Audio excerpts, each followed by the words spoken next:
Под бурные аплодисменты зрителей уходили сегодня со сцены Осетинского театра актеры Юго-Осетинского государственного драматического театра имени Костахи Тагурова. С творчеством коллектива осетинская публика ознакомилась в течение 5 дней. Премьерный показ «Фатимы» в постановке режиссера Тамерлана Дзуцева, 4 комедии и спектакли для детей. Зритель высоко оценил талант и мастерство актеров.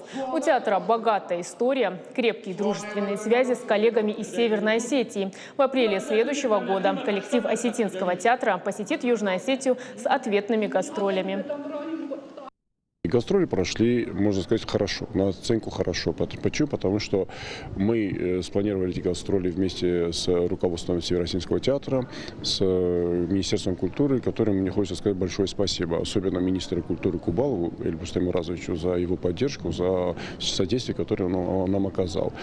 Зрители принимал очень хорошо, и даже они хотели, чтобы еще раз мы показывали, и еще раз. То есть гастроли обычно мы проводим по месяцам. Символично, что год театра заканчивается, и вот наши братья из Южной Осетии приехали и проехались по всем районам нашей республики, и зрители познакомились со своим творчеством.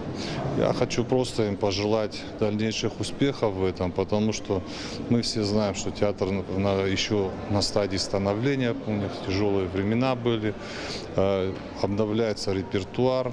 И мы надеемся, не надеемся, а уверены, что в скором будущем их ждут большие гастроли уже по всей России.